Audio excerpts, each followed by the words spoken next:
সীমান্তে পূর্বের মতো শক্তিশালী অবস্থানে থাকবে বর্ডার গার্ড बांग्लादेश। विगत hello guys, welcome back to our channel. आज की वीडियो वीवर बहुत ही ज्यादा डिफरेंट होने वाली है। आज की वीडियो वीवर बांग्लादेश की बीजेपी ने इंडिया की बीएसएफ पर फर्स्ट टाइम बॉर्डर पर गोली चलाई है। पहली बार ऐसा हुआ है जब बांग्लादेश की बीजेपी ने बहुत ही ज्यादा भरपूर तरीके से जवाब दिया है। तो फुल वीडियो आप लोगों के साथ शेयर करने वाले हैं। अभी तक आप लोगों ने चैनल को सब्सक्राइब नहीं किया हुआ तो प्लीज जल्दी से हमारे चैनल को सब्सक्राइब कर लीजिएगा। तो बिना टाइम वेस्ट किए वीडियो को शुरू करते हैं। সীমান্তে পূর্বের মতো শক্তিশালী অবস্থানে থাকবে বর্ডার গার্ড বাংলাদেশ। বিগত 17 বছরে বর্ডার গার্ড বাংলাদেশ সীমান্তে তেমন কোনো ভূমিকা পালন করতে পারেনি, কারণ ক্ষমতায় থাকার জন্য সীমান্তে নীরব ছিল শেখ হাসিনা সরকার। বর্ডার গার্ডের একমাত্র কাজ ছিল বাংলাদেশি জনগোষ্ঠীর লাশ ফিরিয়ে আনা, কারণ নির্বিচারে সীমান্ত হত্যা করত ভারতের বর্ডার ফোর্স। বিপরীতে আদেশ না থাকায় নীরব ছিল বর্ডার গার্ড বাংলাদেশ। তবে দক্ষতা আর পেশাদারিত্বে এখনো বর্ডার গার্ড বাংলাদেশ ভারতের সীমান্তরক্ষী বাহিনীর চেয়ে অনেক এগিয়ে। গত 17 বছরে সরাসরি উভয় বাহিনীর মাঝে একটি লড়াই হয়েছিল, যেখানে এগিয়ে ছিল বাংলাদেশ। নতুন সরকার ক্ষমতায় এসেই কঠোর পদক্ষেপ নিয়েছে। বর্ডার গার্ড স্বরাষ্ট্র দপ্তরের আওতাধীন, আর এই দপ্তরের প্রধান ব্রিগেডিয়ার জেনারেল শাকাত হোসেন। তিনি নির্দেশ দিয়েছেন এখন সীমান্তে পিঠ দেখাবেন না, অর্থাৎ ভারত যদি সীমান্তে গুলি করে বাংলাদেশও তাই করবে। গত 13 আগস্ট 2024 সালে এই ঘোষণা দিয়েছেন শাকাত হোসেন। একই ধরনের বক্তব্য দিয়েছেন আইন দপ্তরের প্রধান আসিফ নজরুল। তিনি বলেছেন বাংলাদেশ ভারতের সেবাদাস নয়, বাংলাদেশ তার প্রতিটি অধিকার আদায় করবে, রাষ্ট্রের স্বার্থে কোনো আপোষ নয়। বর্ডার গার্ড বাংলাদেশ দীর্ঘ প্রায় 2 দশক পর সীমান্তে স্বাধীনতা পেয়েছে।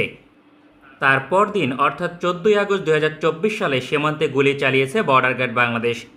দেশের পশ্চিমাঞ্চল ঝিনাইদহ সীমান্তে ভারতের চোরাকারবারিদের লক্ষ্য করে গুলি চালিয়েছে বর্ডার গার্ড। অথচ গত 17 বছরের সীমান্তে ভারতের চোরাকারবারিদের লক্ষ্য করে একটি গুলি চালানো হয়নি। ভারত ঠিক এটাই চেয়েছিল শেখ হাসিনার মাধ্যমে বাস্তবায়ন করতে, কারণ শেখ হাসিনা ক্ষমতা থাকলে সীমান্তে যা ইচ্ছা তাই করতে পারবে পার্শ্ববর্তী এই দেশটি। একটি সময় ছিল বিডিআর সীমান্তে নিরাপত্তা নিশ্চিত করত। তখন ভারতের রীতিমতো মাথা ব্যথার কারণ ছিল বাংলাদেশ সীমান্ত, কেননা ভারতের চেয়ে মেধা এবং দক্ষতায় বাংলাদেশ রাইফেলস বহুগুণে এগিয়ে ছিল। কারণ সেনাবাহিনীর দ্বারা পরিচালিত হতো বিডিআর। তাদেরকে থামিয়ে দিতে পিলখানা হত্যাকাণ্ডের সূচনা হয়, যেখানে বাংলাদেশ সেনাবাহিনীর দক্ষ 57 জন অফিসার নিহত হয়, যদিও প্রকৃত সংখ্যা অনেক বেশি। এই ঘটনার পিছনে ভারতের ইন্ধন ছিল বলে ধারণা করা হয়। বাংলাদেশের সাবেক একাধিক উচ্চপদস্থ সামরিক কর্মকর্তা যেমন লেফটেন্যান্ট জেনারেল, মেজর জেনারেল সহ বহু কর্মকর্তা ভারতকে দোষী মনে করে এ বিষয়ে। একই সঙ্গে শেখ হাসিনাকে দায়ী মনে করে। কারণ হিসেবে উল্লেখ করা হয় ভারত সীমান্তের নিরাপত্তা নিশ্চিত করতে পিলখানা হত্যাকাণ্ড ঘটিয়েছে। বিপরীতে শেখ হাসিনা তার ক্ষমতা দীর্ঘস্থায়ী করতে সুযোগ নিয়েছে। উভয় তার পরিকল্পনায় সফল ছিল।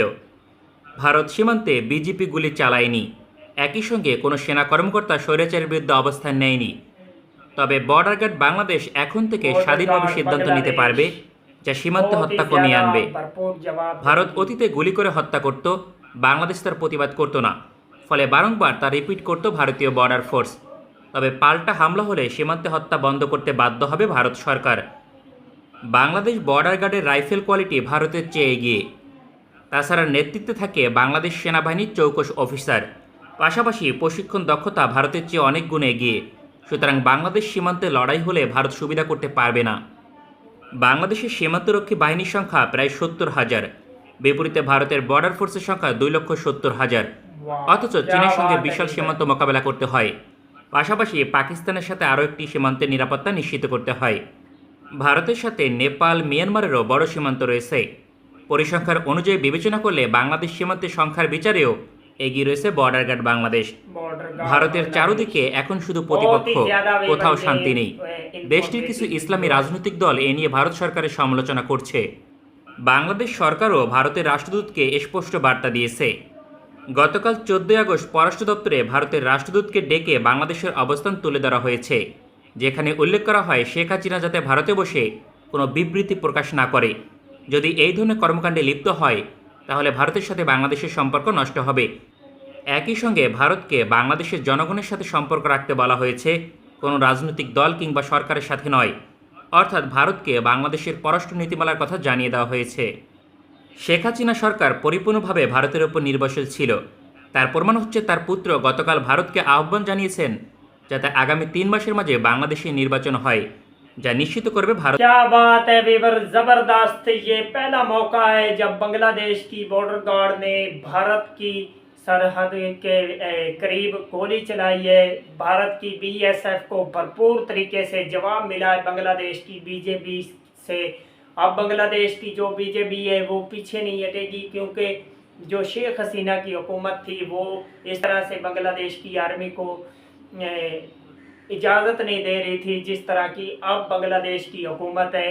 बांग्लादेश की जो बीजेपी है वो अब भारत को नहीं छोड़ेगी। भारत को, अगर भारत कोई सरहद पर कोई कोशिश करता है तो उसको भरपूर तरीके से जवाब दिया जाएगा बीजेपी की तरफ से। बांग्लादेश की ये जो बीजेपी है ये बहुत ही ज़्यादा स्ट्रॉन्ग है और बांग्लादेश के लिए और बांग्लादेश की हिफाजत करने के लिए बहुत ही ज़्यादा मेहनत कर रही है, कोशिश कर रही है, और ये बांग्लादेश के लिए बहुत ही ज़्यादा इम्पोर्टेंट है। वीवर, आप लोगों को बांग्लादेश की आर्मी और बांग्लादेश के रिलेटेड अगर मज़ीद इस तरह की इंटरेस्टिंग और इंफॉर्मेटिव वीडियो देखनी है तो प्लीज़ जल्दी से हमारे चैनल को सब्सक्राइब कर लीजिएगा। और हमारी दुआ है कि डॉक्टर मोहम्मद यूनुस की सरबराही में बांग्लादेश और भी ज़्यादा तरक्की करे और भी ज़्यादा बांग्लादेश की आर्मी स्ट्रॉन्ग हो।